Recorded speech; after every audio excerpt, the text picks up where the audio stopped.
Welcome to news wise. मैं हूं आरिफा नूर। नाजरीन, आज मुल्क भर में एहतजाज हो रहा है। ये एहतजाज जो है ये ताजर बिरादरी की तरफ से हो रहा है। इसमें उनका साथ जमात इस्लामी और JUIFA ने भी दिया है कुछ हद तक। और ये जो एहतजाज है ये हो रहा है जो इस वक्त टैक्सेस लगाए गए हैं और जो बिजली के बिल हैं। ज़्यादातर जब इस पे आप देखें जो रिपोर्टिंग हो रही है तो ज़्यादा फोकस लगता है कि टैक्स के इशू पे ही है, मगर जो एहतजाज कॉल किया गया उसके अंदर टैक्सेस जो ताजर बिरादरी पे लगाए गए हैं और उसके साथ साथ बिजली के बिल भी हैं। किस हद तक ये जो आज हड़ताल कॉल हुई थी इसके एहतजाज में वो कितनी कामयाब हुई है या नहीं, ये तो आने वाले दिनों में ही हमें मालूम होगा। मगर मसला जो है वो कोई नया नहीं है। जब से हम कह सकते हैं कि हुकूमत आई है और ख़ास तौर पे जब से बजट बना है तो बहुत बहस इस सारे मामले पर चल रही है कि एक तरफ बिजली के बिल है, दूसरी तरफ टैक्सेशन है, चाहे वो इनकम टैक्स हो या इनडायरेक्ट टैक्सेशन हो। लोगों की शिकायत जो है वो बढ़ती चली जा रही हैं। हुकूमत बार बार इस पर ये दिलासा देने की कोशिश करती है कि वो संजीदगी से काम कर रहे हैं। चंद महीने नहीं तो साल में वो बिजली के जो बिल हैं इनमें भी फ़र्क ला सकेंगे। अगर वो रेवेन्यू इकट्ठा कर सके तो जो इनकम टैक्स है उसमें भी फ़र्क पड़ेगा। मगर अभी तक ये महज गुफ्तगू ही नज़र आती है। मगर बिजली के बिलों पर बहस जो है वो जारी है। इसी हवाले से पंजाब हुकूमत ने फिर अपनी जेब से, अपने डेवलपमेंट बजट से भी पैसे निकाल कर एक सब्सिडी भी दी है 500 यूनिट तक जो लोग इस्तेमाल करते हैं बिजली, जिस पर इत्तेहादी जमातों से बहुत तनकीद हुई है। साथ साथ जो बहस छेड़ी गई एट वन लेवल उसके अंदर बहुत ज़रूरी है ज़िक्र करना साबिक जो निगरान वफाकी वज़ीर थे गौहर एजाज साहब, जो उनकी तरफ से बहुत तनकीद हुई है बिजली के बिलों पे। उन्होंने बार बार इस पे बहस की। कैपेसिटी चार्जेस जो है IPPs की उसको उन्होंने जिसको कहते हैं अपनी मेन जो तनकीद की थी वो कैपेसिटी चार्जेस के हवाले से की और बहुत इस इशू को हाईलाइट किया। पिछले दिनों में उनका एक और भी बयान आया जब पंजाब हुकूमत की तरफ से ये सब्सिडी अनाउंस की गई तो उन्होंने कहा कि जुलाई में जो बिजली की पैदावार है वो तो सिर्फ 9 रुपए तक है, मगर इसके बावजूद जो फ़ी यूनिट बिजली चार्ज कर रही है हुकूमत वो 40, 60 या 70 रुपए फ़ी यूनिट है। ये जो बिजली की कीमत है ये इस वक्त मेरे ख़्याल में अब सभी जानते हैं कि ख़ित्ते में सबसे महंगी है और बहुत फ़र्क है। अगर आप देखें बाकी जो बांग्लादेश हो, भारत हो, जो उनकी कीमतें हैं, पाकिस्तान की कीमत न सिर्फ ज़्यादा है बट फ़र्क भी बहुत ज़्यादा है। ये किस हद तक मसला जो है कैपेसिटी चार्जेस का है। वज़ीर तवानाई अवैस लगारी साहब जो हैं वो भी इस इशू पे बहुत बात करते रहे हैं। उन्होंने गौहर एजाज साहब पे भी तनकीद की कि वो ख़ुद वज़ीर थे तो तब क्यों नहीं मसला हल कर दिया। अवैस लगारी साहब ने इनडायरेक्टली ये भी तनकीद की है FBR के हवाले से कि टैक्सेस कलेक्ट किए जाते हैं बिजली के बिलों के में, उसकी वजह से भी बिजली का बिल ज़्यादा है। कैपेसिटी चार्जेस पर भी हमें बताया जा रहा है कि IPPs के साथ किसी लेवल पर जो नेगोशिएशन है वो जारी है। और ये भी कहा जा रहा है कि जो डिस्कोज हैं इनकी प्राइवेटाइजेशन का अमल जो है वो शुरू हो गया है और इससे भी फ़र्क पड़ेगा। इन सारे मामलात पर गुफ्तगू करने के लिए आज हमारे साथ मौजूद हैं सरदार अवैस लगारी साहब, वफाकी वज़ीर बराए तवानाई। Welcome to the show sir. Thank you जी। अस्सलाम वालेकुम। It's nice to be on your show. अस्सलाम वालेकुम। Thank you sir. अच्छा सर, सबसे पहले तो ये बताइएगा, आप ऑब्वियसली अब आप इस देखते रहे हैं मामले को, कुछ 6 महीने हो गए आपकी हुकूमत को भी आपको इस इशू को देखते हुए। आपके ख्याल में what is the biggest problem? जो बिजली के बिल ज़्यादा है इस पे तो मेरे ख्याल में ना आपको कोई इख्तलाफ होगा ना किसी और को इस मुल्क में होगा, मगर आपके ख्याल में अगर आपसे पूछा जाए कि एक मसला क्या है, why does Pakistan have such high electricity bills, एक इसकी वजह बता दें तो सबसे बड़ी वजह आपके ख्याल में क्या है? पाकिस्तान के रुपये की डिप्रिसिएशन और हाई इंटरेस्ट रेट्स। जो 2018 से पहले हमने प्लांट्स लगाए 2016 और 18 के बीच में उनका जो कर्जे थे और उसकी जो सर्विसिंग थी इंटरेस्ट की, वो ही सबसे बड़ा हिस्सा कैपेसिटी चार्जेस का होते हैं। चाहे आप बिजली इस्तेमाल करें या नहीं करें, वो कर्जे और उनके ऊपर इंटरेस्ट आपको पे करना पड़ता है, रिटर्न ऑन इक्विटी के अलावा और प्रॉफिट्स के अलावा। तो वो सबसे बड़ा हिस्सा होता है। और जैसे ही हमने किया तो कर्जा अपनी पीक पे था इन बहुत ज़्यादा प्लांट्स की जो हमने इंडक्ट किए थे अपनी लोड शेडिंग के मसले को निकलने से, और वो कर्जा जब पीक के ऊपर था और अब 4-5 साल से अदा हो रहा है, तो उस वक्त जब इंटरेस्ट रेट ऊपर गए और डॉलर ऊपर गया और रुपये नीचे आया, तो ये तकरीबन को 8 से 9 रुपए फ़ी यूनिट आज बिजली सस्ती होती अगर आपके इंटरेस्ट रेट और रुपया वहीं का वहीं होता। तो ये सबसे बड़ी वजह है, जिस तरह आपने पूछा, ये सबसे बड़ी वजह है। तो सर फिर मुझे ये बताएं कि अगर जो सबसे बड़ा मसला है वो डीवैल्यूएशन का है, तो जो गौहर एजाज साहब कैपेसिटी चार्जेस पे इतना हाईलाइट करते रहे कि आप लोगों की हुकूमत भी दबाव में आ गई, कहना शुरू कर दिया कि हम आईपीपी से नेगोशिएट कर रहे हैं। फिर ये इतला भी आई कि चीन जा रहे हैं, वहाँ भी बात हो रही है। तो sir this was a reaction, मतलब कि हम कहें कि ये आप लोगों का जिसको कहते हैं ना अंग्रेजी में नी जर्क रिएक्शन था कि क्योंकि गौहर एजाज साहब की तरफ से तनकीद हो रही थी।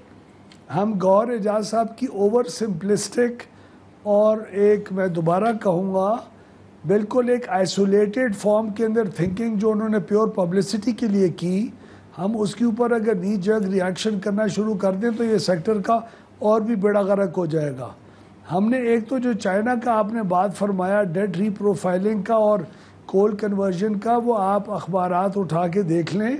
वो डेट रीप्रोफाइलिंग और कोल कन्वर्जन प्राइम मिनिस्टर के सेक्टर रिफॉर्म्स जो पावर के थे, वो गौहर एजाज के टीवी के ऊपर आके पब्लिसिटी लेने से 1-1.5 महीने पहले हम अनाउंस कर चुके थे। दूसरी बात है जो आईपीपीज़ को देखना है, वो मैंने पहले भी टीवी पे कहा हुआ है कि गालिबन वजारतों से इंफॉर्मेशन लीक हो जाती है, लोगों को पता चल जाता है कि ये काम हो रहा है, तो फिर उसकी वो बैंड वैगन के ऊपर फ्री राइड करने की कोशिश करते हैं। हम लोगों ने आते ही जनरेशन की पूरी मिक्स का आरफा, सिर्फ जो 1994 और 2002 और 2006 के प्लांट्स हैं उनका नहीं, बल्कि जो आइंदा मुस्तकबिल के अंदर भी हम प्लांट्स कमिट कर चुके हैं, जो अगले 10 साल के अंदर 15-16 हज़ार मेगावाट और मज़ीद बिजली आनी है, उसकी पूरी जनरेशन मिक्स का मैंने बैठ के एक पूरा एनालिसिस शुरू किया जो आज तक कंटिन्यू कर रहा है। और उसमें जहाँ जहाँ हमें स्पेस दिखाई देगी, जहाँ जहाँ हम बात कर सकेंगे इन्वेस्टर के साथ, उसको बैठ के उसको स्ट्रेच करके अपने मुल्क के सार्फिन के लिए और अपने मुल्क के लिए कीमत के अंदर कमी करने के लिए उनके साथ म्यूचुअली अग्रीड अपॉन टर्म्स के ऊपर हम ज़रूर आगे चलेंगे इंशाल्लाह।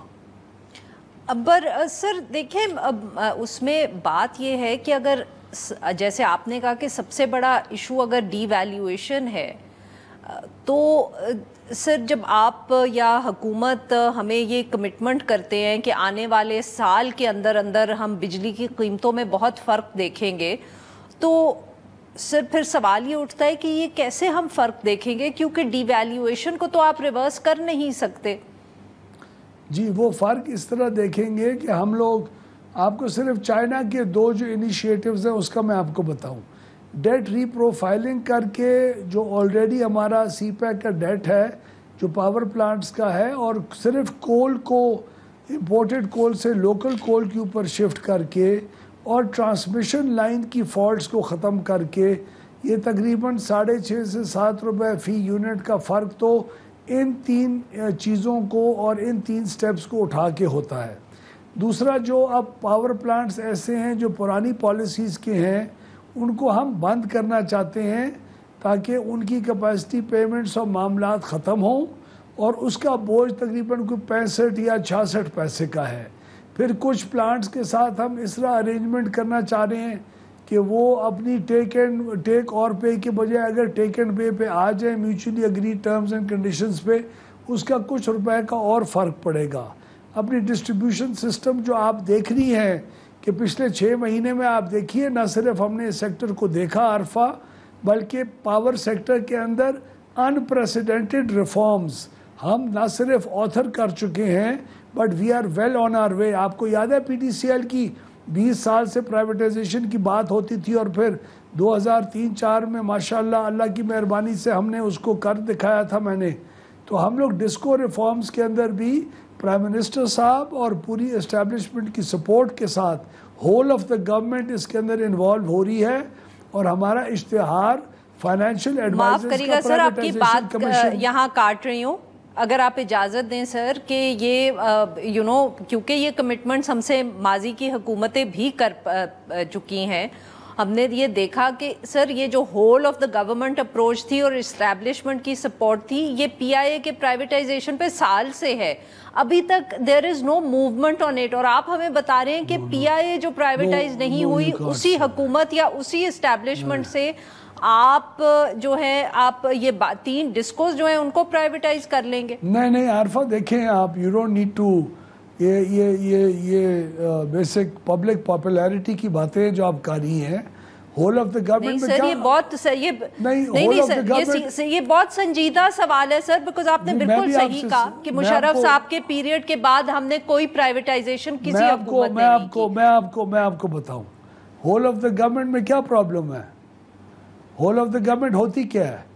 होल ऑफ द गवर्नमेंट होती है जहां स्टेक होल्डर्स जो मिनिस्ट्री ओन करती है उन एंटिटीज़ को उनके अंदर मुकम्मल ओनरशिप हो, जो पावर मिनिस्ट्री के अंदर है, प्राइम मिनिस्टर के दफ्तर में कंप्लीट ओनरशिप हो जो इस वक्त है, सिक्योरिटी एजेंसीज के अंदर और होल ऑफ द गवर्नमेंट के अंदर ओनरशिप हो, ताकि आपकी जो सिक्योरिटी के मामलात है, इन्वेस्टर जो फ्रेंडली रिलेशनशिप्स हैं, SIFC के अंदर जो लोगों का कॉन्फिडेंस है उसकी वजह से इन्वेस्टर अट्रैक्ट हो। और दूसरा, आप PIA की बात फरमा रही है, please let me state the facts before you. PIA की transaction is in my humble opinion in the last stages of it. तो आपको गालिबन ये मैं ख़ुद इंफॉर्मेशन देना चाहूँगा कि PIA की transaction is just around the corner. तो हम लोगों ने बहुत लंबा एक सफ़र इसके ऊपर किया है and I am very confident कि हम इंशाल्लाह अप्रैल नेक्स्ट ईयर, मैं आपको डेट भी दे सकता हूँ, अप्रैल नेक्स्ट ईयर के अंदर हमारी जो फर्स्ट बैच ऑफ डिस्कोज हैं वो प्राइवेटाइजेशन के लिए उनका इश्तिहार प्राइवेटाइजेशन कमीशन की तरफ से आ जाएगा। 17 अगस्त को, आज से 10 दिन पहले, उनके फाइनेंशियल एडवाइज़र का इश्तिहार आ चुका हुआ है ग्लोबल हमारे मीडिया के अंदर। सही जी नाज़रीन, यहाँ पे लेते हैं हम एक छोटी सी ब्रेक। जब हम ब्रेक से वापस तो अवैस लगारी साहब से गुफ्तगू जारी रखेंगे।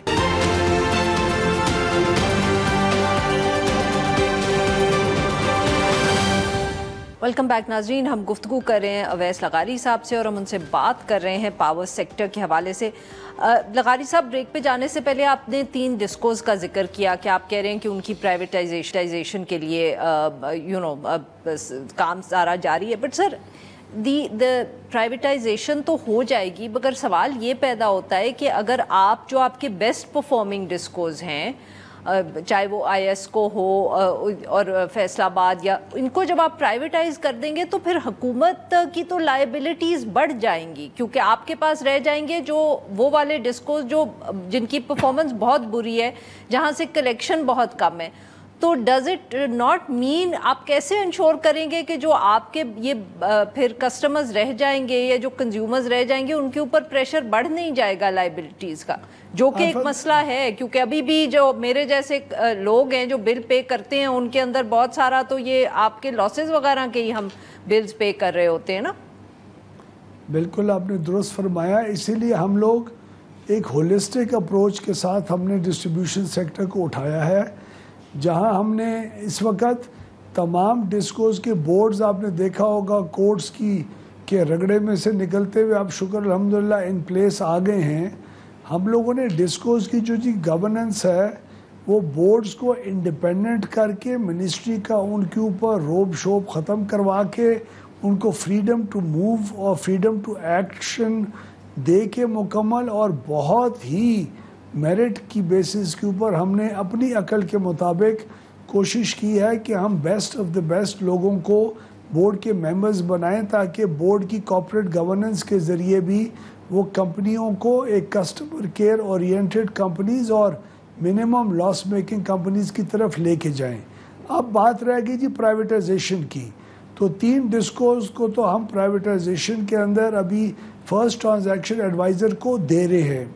उसके अलावा हम फिर एक और प्रोसेस भी शुरू कर रहे हैं जिसके ज़रिए एक और फाइनेंशियल एडवाइज़र जल्दी हायर किया जाएगा 1-1.5 महीने 2 महीने के अंदर अंदर, जिसके ज़रिए हम जो लॉस मेकिंग कंपनीज़ हैं हैदराबाद की, सखर की और पेशावर की, उनको हम लोग फौरी तौर के ऊपर कंसेशन एग्रीमेंट्स यानी 20-20, 25-25 साल के जो ठेके होते हैं और कॉन्ट्रैक्ट होते हैं like they did in Turkey, हम Turkish model of concession agreements के ऊपर, जिनके अंदर इन्वेस्टमेंट ऑब्लिगेशंस भी होती हैं, कंपनी को इम्प्रूव करने का उनके पास एक इंसेंटिव भी होता है, तो हम 20-20, 25-25 साल की कंसेशन एग्रीमेंट्स में उनको लेके जाएंगे ताकि जब वो कंपनीज इम्प्रूव हों, उनकी शेयर वैल्यू बेहतर हो, तो हम किसी स्टेज के ऊपर उनकी शेयर्स को भी बेच सकें।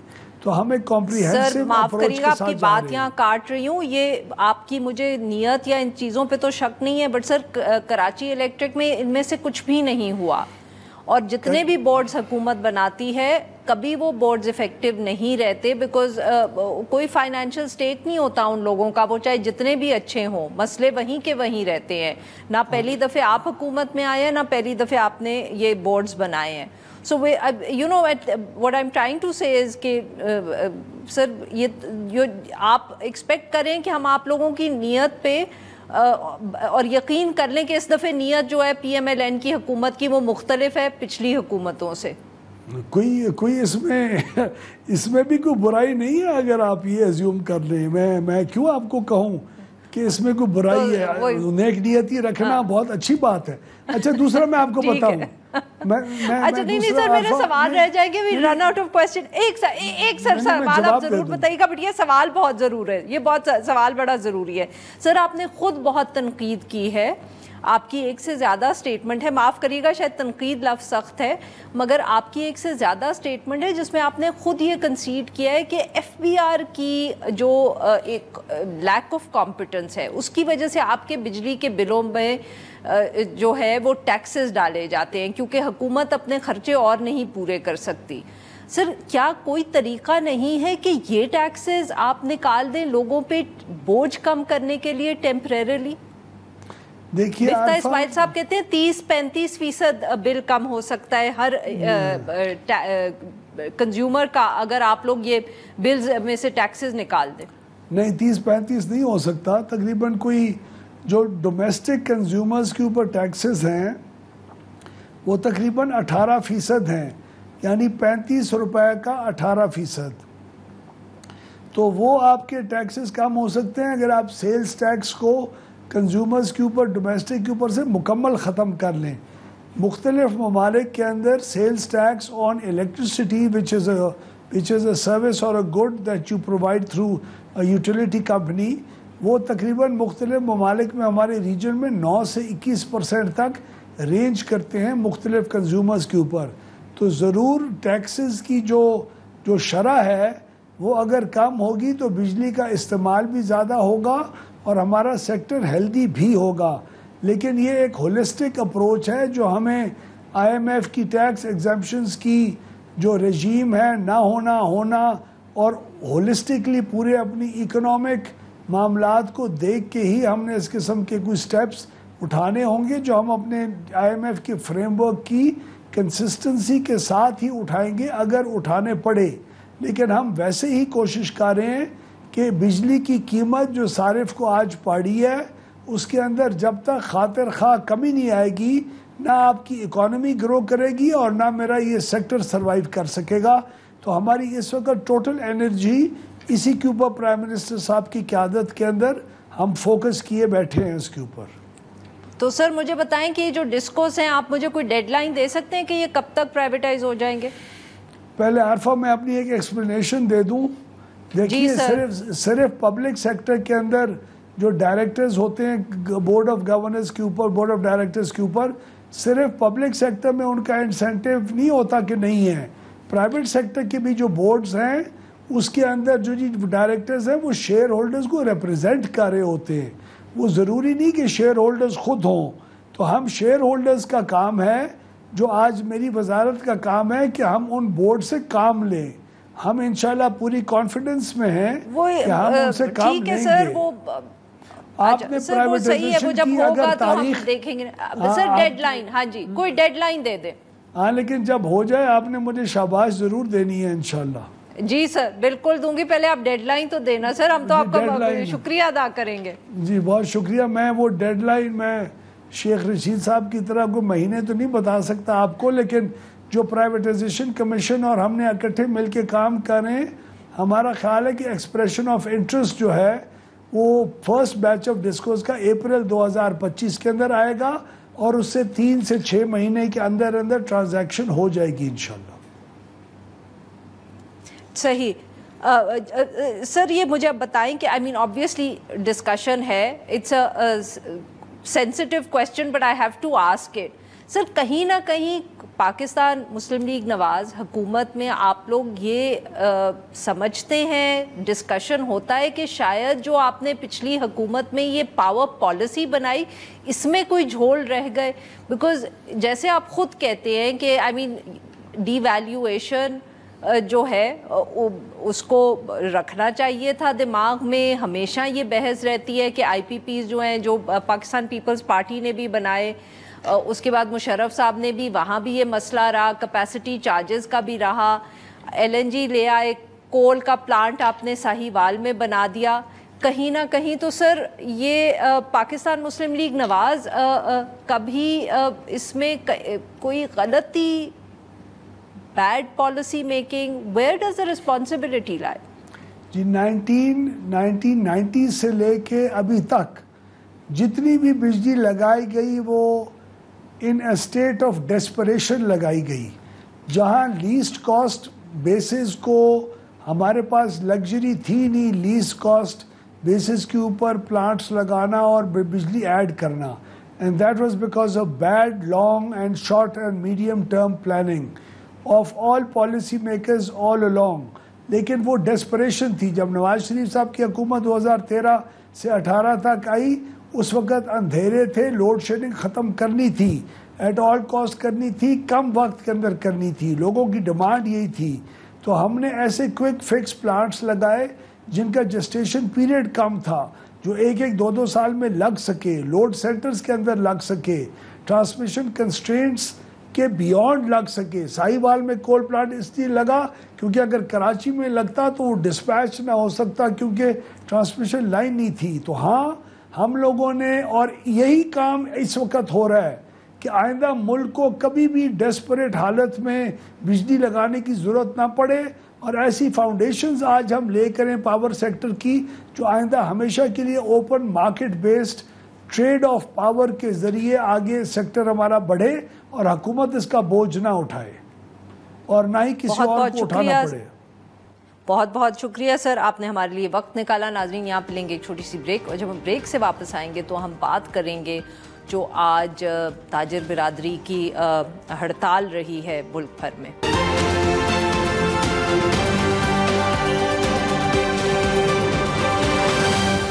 वेलकम बैक नाजरीन। प्रोग्राम के इस हिस्से में हम बात करेंगे जो आज मुल्क भर में ताजिर बिरादरी की तरफ से हड़ताल कॉल की हुई थी, जो इजाफी टैक्स लगे हैं या उनके ऊपर टैक्स लगाए गए हैं या कोशिश कर रही है हुकूमत उसके ख़िलाफ़।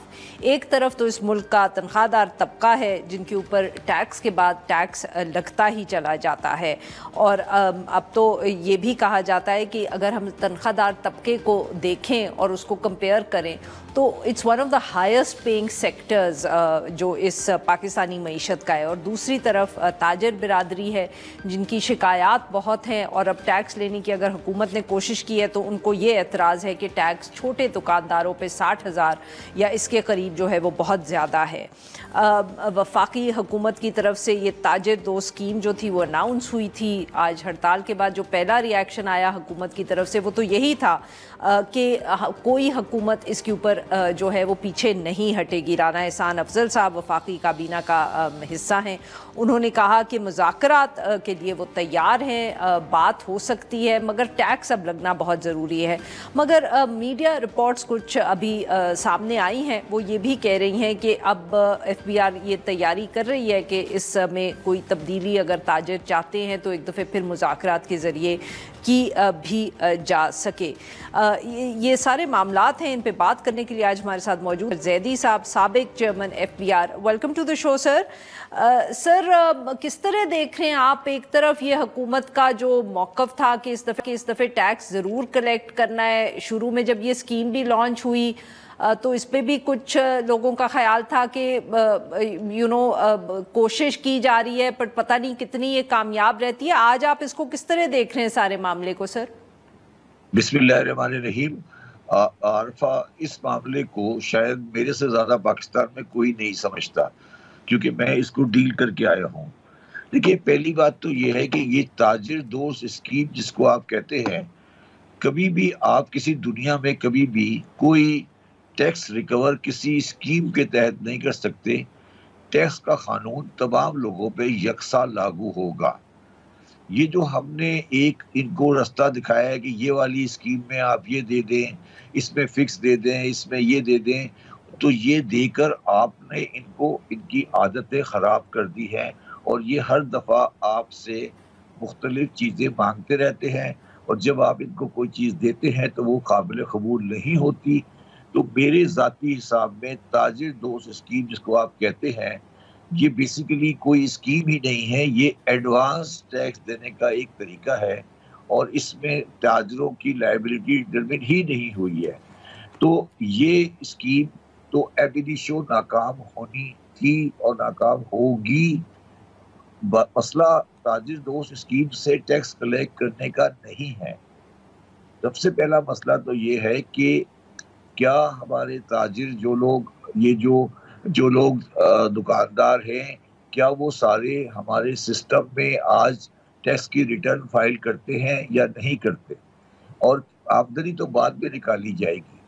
तो ये जहाँ तक सवाल है। अच्छा, अब सवाल ये है कि किसी भी गवर्नमेंट के अंदर पिछले 75 साल में, इंक्लूडिंग मैं भी उसमें शामिल हूँ, हमारे अंदर ये ताकत नहीं होती कि हम इस लॉबी से या इस प्रेशर ग्रुप के सामने खड़े हो सके, क्योंकि वो मार्केटें बंद कर देते हैं और वो चीज़ों को एक स्टैंड स्टिल पे ले आते हैं और गवर्नमेंट टेबल पर आ जाती है।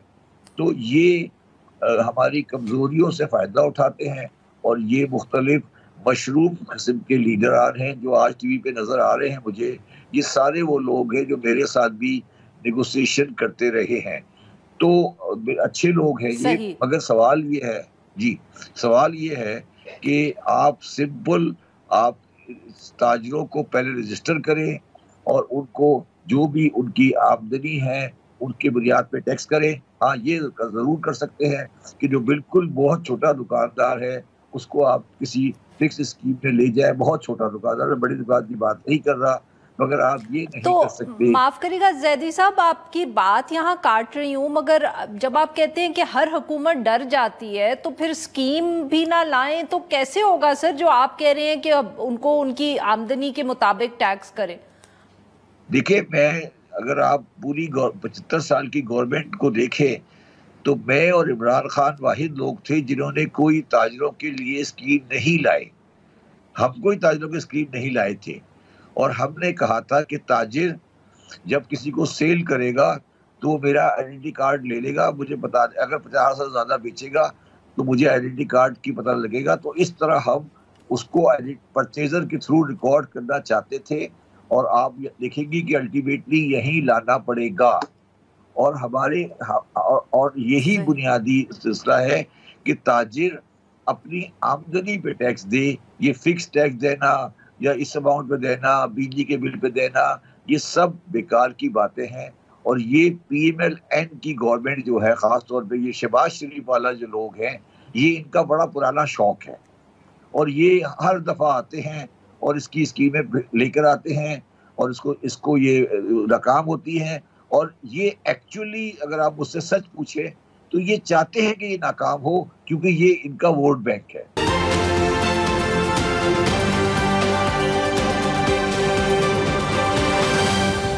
जैदी साहब सर ये समझाइएगा कि अगर एक तरफ वो बिकॉज हमेशा, और शौकत अजीज साहब ने भी एक फिक्स टैक्स से ही शुरू किया था मुशर्रफ साहब के जमानों में एफर्ट, जो और भी कहते थे कि उससे रेवेन्यू भी कलेक्ट हुआ है। मेरी बात सुनो, तुम मुझे ये कह रही हो कि अनारकली बाजार में एक बड़ी सी कपड़े की दुकान है जो कि जिसपे लाखों रुपए का ये जामा कपड़े की दुकान है, उसको मैं फिक्स टैक्स लगा दूं कि जी वो 10 बाय 10 की दुकान है, ठीक है, ये 12 बाय 12 की दुकान है, और उसके बराबर में एक लोहार बैठा है, उसको ही मैं 10 बाय 10 की लगा दूं। ये नहीं हो सकता। ये फिक्स टैक्स की स्कीम बेकार की चीजें हैं। ये बिल्कुल छोटे हो सकते हैं कि बिल्कुल छोटे वाले को लगा दें। ये फिक्स टैक्स एक गलत लफ्ज है, गलत चीज है, ये नहीं हो सकता, कभी भी नहीं हो सकता। एक आदमी सोना बेच रहा है, एक आदमी मोबाइल बेच रहा है, एक आदमी कपड़ा बेच रहा है, एक आदमी लोहा बेच रहा है। आप कितनी जगह डिवाइड करेगी, कहाँ तक जाएगी, कैसे करेगी, मुझे बताइए ना। लाखों बाजार हैं, उन बाजारों में लाखों तरह के सामान बिक रहे हैं, मुख्तलिफ नेचर है। आपको बुनियादी तौर पर डॉक्यूमेंटेशन कर आमदनी पर आना पड़ेगा। आप उसको आसान कर सकते हैं कि जी आमदनी पे आप रेट कम करते हैं, आप आमदनी की कैलकुलेशन आसान कर दें। ये जो फिक्स टैक्स है और या टर्नओवर टैक्स है, ये सब चीजें गलत हैं। ये नवाज शरीफ साहब का शौक है, ये उन्होंने इनको बिगाड़ा है, अब ये गले पड़ गए हैं। देखिए मेरी बात सुनो आरफा, अगर आप किसी भी दुकानदार फैमिली से पूछो ना, किसी भी दुकानदारों की फैमिली से पूछो या किसी बंदे से पूछो जो इस कारोबार में है, तो वो आपको बताएगा कि 1977 से पहले हर दुकानदार अपना रिकॉर्ड रखा करता था आमदनी का, और वो आमदनी की बुनियाद पे टैक्स देता था। ये जब से जियाउल हक साहब आए हैं और नवाज शरीफ साहब के लोग आए हैं, इन्होंने इन लोगों से किताबें रखवानी बंद कर दी और ये सब हो गया। अब ये इतना बड़ा कचरा जो पिछले 40 साल में इकट्ठा किया है, ये हमें काटना पड़ेगा। मैंने बड़ी कोशिश की थी कि हम इसको काटे, मैंने इसकी मुख्तलिफ तरीके, मैंने कभी जिंदगी में ना फिक्स स्कीम की बात की, ना अपने जमाने में फिक्स स्कीम लेकर आया। ताजिर दोस्त स्कीम तो एक अलग मजाक है, ताजिर दोस्त स्कीम तो फिक्स स्कीम थोड़ी है, ये तो एडवांस टैक्स की स्कीम। तो सर अब हुकूमत ये भी तो दावा करती है ना, वो कहते हैं कि हम डॉक्यूमेंटेशन कर रहे हैं क्योंकि अब जितना सामान बेचा जाएगा वो जो बेचने वाला है वो खुद दुकानदार का टैक्स नंबर लेगा, वो चेक करेगा कि वो एक्टिव टैक्स पेयर है कि नहीं, उस हिसाब से उस पे सेल्स टैक्स लगाया जाएगा। तो वो तो दावा करते हैं कि वो अब ये डॉक्यूमेंटेशन का प्रोसेस उन्होंने शुरू कर दिया है। यही तो मैं लेकर आया था, मेरी बात तो समझे, मैंने यही तो कहा था कि जब कोई बंदा आपसे खरीदने आएगा उसका आईडी कार्ड नंबर ले लो। मगर इन लोगों ने नहीं लिया, दुकानदारों ने, इसलिए कि दुकानदार ये समझते थे कि जो लोग पैसे चीजें खरीदने आ रहे हैं उनका पैसा हराम का है, करप्शन का पैसा है, वो आईडी कार्ड नंबर कैसे देगा। आरफा तो दे देगी, शब्बर जैदी दे देगा क्योंकि उसके पैसे तो हलाल के हैं, मगर जो हराम सारे स्मगलिंग के पैसे हैं, जब वो बड़ी बड़ी परचेजेस करते हैं वो कैसे आईडी कार्ड देंगे। तो उनको पता था कि हमारी सेल कम हो जाएगी, इसलिए उन्होंने रेजिस्ट किया मेरे ज़माने में। अब आपने उन्हीं में से एक आदमी को बनाया हुआ है चीफ कोऑर्डिनेटर ऑफ दी ताजिर दोस्त स्कीम। ये क्या बातें कर रहे हैं, खुदा का वास्ता है इन चीज़ों से हटे, ये टाइम गुजर गया। ताजिर दोस्त स्कीम और बगैर ताजिर दोस्त स्कीम, देखिए बात ये बड़ी सिंपल सी बात है। ये जो ताजिर लीडरान में देख रहा हूँ, ये मैंने कम से कम 30 साल से यही लोग देखे हैं, यही शक्लें हैं, यही लोग हैं, यही आते हैं, सड़कों पे आ जाते हैं। अब पहली बात बड़ी इंटरेस्टिंग, मैं आपको एक और बताऊं आरफा इसके अंदर, अगर आप इससे फॉर एग्जांपल इसमें अजमल चौधरी है या काशिफ है या नईम मीर है, अगर आप इससे एग्री भी कर लेना, आज सपोज करें मैं एग्री करता हूँ अजमल से कि यार अजमल तुम इस तरह करो, मैं तुम्हें ये एग्री कर लेता हूँ तुम्हारे साथ, ये इन्फोर्स भी नहीं कर सकेगा। सवाल ये है, बात समझे मैं क्या कह रहा हूँ, अगर इससे मैंने एग्री कर भी लिया ना अजमल से, या मैंने एग्री कर भी लिया काशिफ से, या मैंने एग्री कर भी लिया नईम मीर से, ये 5000 भी नहीं एग्री करा सके लेके आ सकेगा। ये सिर्फ अपरेंट लीडर हैं। और क्या आपके ख्याल में पाकिस्तान के हड़ताल में सब साथ होते हैं? मगर क्या पाकिस्तान के जो 20 लाख 30 लाख ताजिर हैं वो इनको लीडर मानते हैं जब एक्चुअली रिकवरी की बात आएगी? देखिए ना, अगर मैं आज इनसे एग्री करूं नईम मीर साहब से कि चलो यार दफा करो, हर दुकानदार जो है वो 10,000 रुपए दे दे साल का, सपोज करें एग्री करता हूँ, तो क्या नईम मीर साहब या अजमल चौधरी साहब मुझे 30 लाख लोगों से 10,000 रुपए लेके दे सकते हैं? तो सर अगर नहीं लेके दे सकते तो फिर कैसे ये लीडर्स बन के बैठते हैं और क्यों हर हुकूमत इनसे बात करती है या इनसे डर जाती है? इसलिए डर जाती है कि जब जुलूस आता है तो उसके आगे खड़े होते हैं ये। जब ये ताजिर जुलूस लेके चलते हैं ना, तो ये 5, 6, 7 आदमी हैं जो जुलूस के आगे आगे चल रहे होते हैं, तो इसलिए ये लीडर बन जाते हैं। फिर आप किससे बात करें? जब मैं था तो मेरे से यही होता था तो ना। सर फिर इस मसले को हम हल कैसे करेंगे ना? इस मसले को हल कैसे करेंगे हम? देखिए, इस मसले को हल करने के 2 तरीके हैं। पहला तरीका तो वही है जो मैंने कहा था, आइडेंटिटी कार्ड लें। दूसरा बात मैंने पहले भी कही थी कि आप एक जियो फेंसिंग कराएं दुकानों की from the by the military. मैं बड़ी अजीबोगरीब बात कह रहा हूँ, मेरी बात समझना आरफा, मैं बहुत अजीबोगरीब और गलत बात कह रहा हूँ, मगर ये मजबूरी हो गई है। आप जियो फेंसिंग कराएं पाकिस्तान की तमाम मार्केटों की by the Pakistan army. Pakistan army Raja Bazaar में दाखिल हो और एक दिन के लिए राजा बाजार बंद हो और एक एक दुकान आइडेंटिफाई करके वो ये आइडेंटिफाई करे कि इसका मालिक कौन है और उसको रिकॉर्ड कर ले कि भाई आप आ जाएं, ये दुकान आपकी है। क्योंकि आज आपको ये भी नहीं पता आरफा कि आज राजा बाजार में दुकानें कितनी हैं और ये है किसकी। देखो ना, आप तो बात बड़ी आगे की बात कर रही हो ना, टैक्स रिकवर करने की।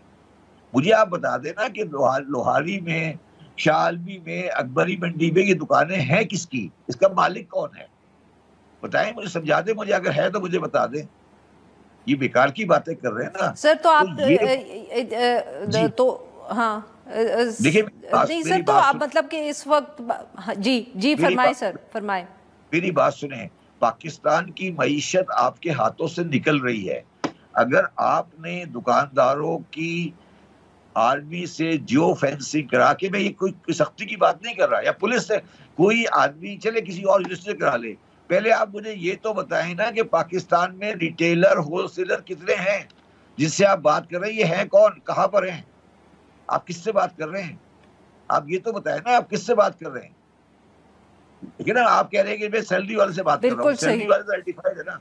तो ये जो आप जिससे बात कर रहे हैं रिटेलर होलसेलर, ये है कहाँ, कितने हैं? 2000 है, 4000 है, 5000 है, 10,000 है, 20,000 है, 50,000 है, किधर है? नाम क्या है इनका? इनका आइडेंटिटी कार्ड नंबर क्या है? किसी को पता है? किसी को पता है कि क्या है, कौन है? सही। तो पहले तो ये देखिए, टैक्सेशन ऐसे नहीं होती। ये जो हमने 40-50 साल में कबाड़ खाना पाला है, इस कबाड़ खाने को निकालने में टाइम लगेगा। जो हम इस लाइन पे चले थे वही लाइन आखिरी रास्ता है। बिल्कुल ठीक सर। पहले आप जियो फेंसिंग कराएं, इनकी डॉक्यूमेंट, इनको आइडेंटिफाई करें, कौन है ये और इनका नाम क्या है, आइडेंटिटी कार्ड क्या है, मालिक कौन है। बहुत बहुत शुक्रिया सर, आपने हमारा वक्त निकाला। नाजरीन, आज के लिए बस इतना ही। We'll be back tomorrow at the same time.